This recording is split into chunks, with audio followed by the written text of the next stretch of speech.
우리의 신앙생활은 영적인 전쟁입니다. 우리의 영적인 싸움, 이것은 우리가 예수 믿고 거듭난 이후에 늘 이런 영적인 긴장 가운데 있는 것이죠. 우리는 하나님 편에 서서 하나님의 자녀의 하나님의 백성으로서 죄에 대해서, 악한 영에 대해서 대적해서 이 싸우는 영적인 긴장 가운데 있는 것입니다. 우리의 싸움은 혈과 육에게 있는 것이 아니라 공중 권세 잡은 자들 향한 영적인 싸움이요 전쟁인 것이죠. 구약 성경에 나오는 이런 이스라엘이 벌이는 모든 전쟁들이 신약 백성들에게 있어서 이 영적인 전쟁을 이렇게 예표하고 있는 것이죠. 그래서 우리 하나님 편에 서서 하나님의 이름으로 우리의 거룩함과 또 정결함과 또 하나님의 형상으로 회복되어진 자들이 우리 안에 있는 죄들, 우리를 넘어뜨리려고 하는 악한 영의 괴계들에 맞서서 피 흘리기까지 싸우도록 성경은 말씀하고 있는 것이죠. 그래서 이스라엘이 이제 가나안을 정복하는 이 과정도 마찬가지입니다. 그래서 그 하나님께서 약속하신 땅, 하나님의 나라를 세우는 데 있어서 이렇게 정복하고 싸우는, 전쟁하는 모든 과정들이 하나님께서 명하시고 하나님께서 인도하시는 이 영적인 전쟁을 나타내주고 있는 것이죠. 오늘 본문에도 보면은 하나님이 미디안을 쳐서 멸하라라고 하십니다.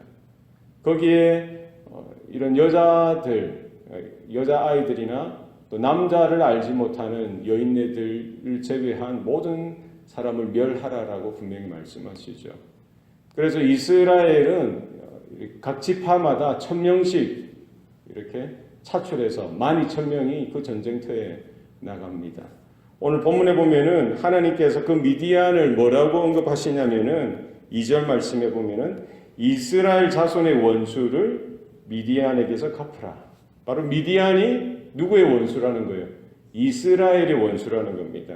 3절 말씀에 보면 3절 하반절에 미디안을 치러 보내어 여호와의 원수를 갚되, 바로 미디안이 이스라엘의 원수이기도 하고 또 누구의 원수도 된다는 겁니까? 여호와의 원수가 된다는 겁니다. 왜 그렇습니까? 왜 미디안 그 이방 족속이 이스라엘에게 원수도 되고 또 여호와 하나님께도 원수가 된다는 거예요. 그렇기 때문에 하나님은 이스라엘로 하여금 미디안을 쳐서 멸하라라고 말씀하고 있는 것이죠. 얼마 전에 바알볼 사건 때문에 그렇습니다.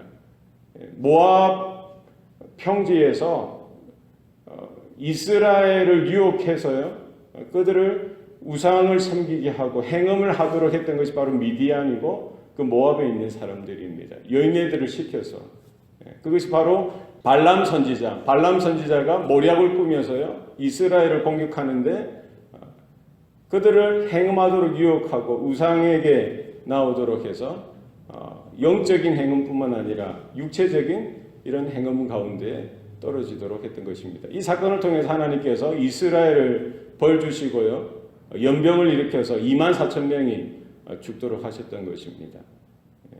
바로 그 미디안이 저질렀던 그 죄를 하나님께서 간과하지 아니하시고 그냥 두고 보지 아니하시고 결국 그들의 죄를 심판하시겠다는 것이죠. 우리에게 있는 죄는 결국 하나님의 그 거룩, 하나님의 심판을 건너갈 수가 없는 것, 지나갈 수가 없는 것입니다. 하나님은 모든 죄를 심판하시고요, 모든 죄를 향해서 하나님의 진노를 이렇게 부어주시는 것이죠. 이 전쟁 가운데 이스라엘이 이렇게 승리를 하게 됩니다. 그런데 이스라엘은 미디안의 5왕을 죽이죠. 그리고 거기에 속한 모든 남자들 다 죽입니다. 그리고 발람 선지자도 이렇게 죽이죠. 그런데 여러 이제 동물들을 이제 사로잡고요, 그리고 여인네들도 죽이지 않고 다 데려옵니다. 이것을 보고 모세가 진노하는 것입니다. 왜 그 여인들을 살려두었냐는 것이죠. 하나님의 말씀에 남자와 동침하지 않고 남자를 알지 못하는 여인들만 살려두라고 했는데 이스라엘 백성들은 그 사실을 그 하나님의 말씀에 순종하지 아니하고 어겼던 것입니다. 결국 이제 남자를 아는 그 자들도 다 이렇게 제거하고요. 결국 이제 마지막 모든 전쟁의 마무리를 하고 돌아오게 되는데, 그들이 이제 이스라엘의 회중, 이스라엘의 진영 가운데 들어오기 전에 진영 밖에서 7일 동안 정결 의식을 행하도록 합니다. 전쟁 중에 피를 보았고요, 또 시체를 또 여러 가지 부정한 그런 것들을 접촉했기 때문에 진영 밖에서 7일 동안 정결한 의식을 가지고 들어오도록 하지요. 그래서 금은 동철, 구리 같은 것들은 이제 불을 지나도록 해서 정결하도록 하고요. 불을 지나지 못하는 것은 물을 지나서 정결하도록 하고, 7일째에는 모든 의복을 깨끗하게 씻어서 하나님께서 정하신 그 정결의식을 통해서 정결하여 이렇게 다시 진영으로 돌아오도록 했던 것입니다. 우리가 이제 세상 가운데 또 살아가면서 늘 언제나 하나님의 믿음의 공동체, 하나님의 그 다스림 가운데 들어올 때마다 항상 이 죄, 우리 안에 거룩하지 못한 모습들 늘 언제나 회개하고 돌이키는 이런 일들이 우리 가운데 있어야 할 줄로 믿습니다. 그리고 모든 전리품들, 전쟁에서 빼앗은 그런 물건들을 이제 배분하는데요, 절반을 나누어서 그 절반은 먼저 전쟁에 참여했던 그 군인들에게 나누어 주도록 합니다. 그리고 나머지 절반은 전쟁에 나가지 않은 모든 이스라엘 백성들에게 공평하게 나누어 주도록 하였던 것입니다. 그러니까 전쟁에 나가서 정말 나의 피를 흘리고 목숨을 담보하여 싸웠던 그 군인들에게도 그 절반을 먼저 주는 것이고요, 나머지 전쟁에 나가지 않은 이스라엘 백성들에게도 똑같이 그 절반을 배분해서 나누어 주도록 했던 것이죠. 왜 그렇습니까? 이 전쟁은 단순히 군인들만 나가서 싸우는 것이 아니라 후방에 서 있는 이스라엘도 그 전쟁에 함께 참여하는 것입니다.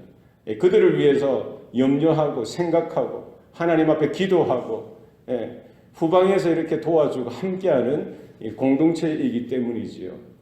우리가 선교를 감당하는 것도 마찬가지입니다. 선교사들만 나가서 그 현지에서 복음을 전하는 것이 아니라 후방에 있는 모든 교회와 모든 성도들이 함께 하나님 앞에 기도하고요, 함께 헌신하고 물질로 도울 수 있는 모든 것들을 동원해서 그 모든 사역들을 함께 감당하기 때문이지요. 하나님께서 결국 나중에 여러 가지 보상을 주실 텐데요, 선교사에게도 이런 사역자들에게도 그런 합당한 보상을 주겠지만, 후방에서 함께 기도로 여러 가지 할 수 있는 그 형편을 따라서 최선을 다해서 함께했던 모든 성도들에게도, 교회에게도 하나님께서는 동일한 복을 주시는 줄로 믿습니다. 그래서 이 선교도 마찬가지고 전도도 마찬가지고 한두 사람이 하는 것이 아니라 온 교회가 함께 힘을 내서 하는 것인 줄로 우리는 기억하고 이 사역들을 감당해야 될 줄로 믿습니다.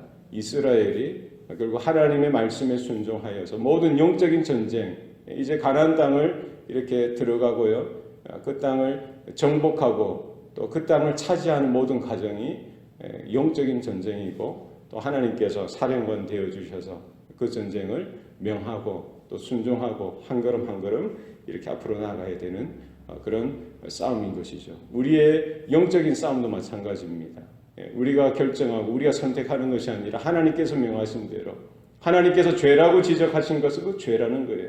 하나님께서 그것을 배워서 없애라고 하는 것은 그 죄의 이런 여러 가지 모습들은 작은 것이라도 우리는 철저하게 구별해서 잘라낼 것은 잘라내고 버릴 것은 버리고, 또 우리의 피 흘리기까지 이런 영적인 싸움 가운데 우리가 오늘도 승리하는 일들이 나타날 수 있기를 소원합니다. 기도하시겠습니다.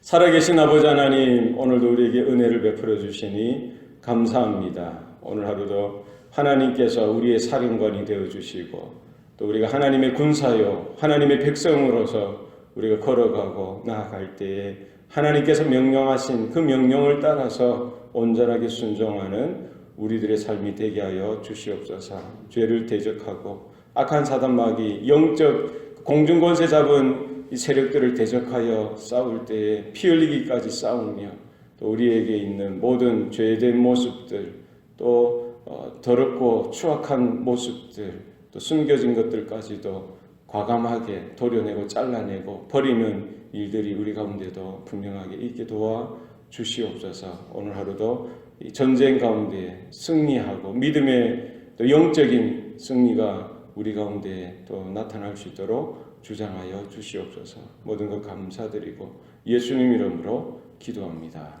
아멘.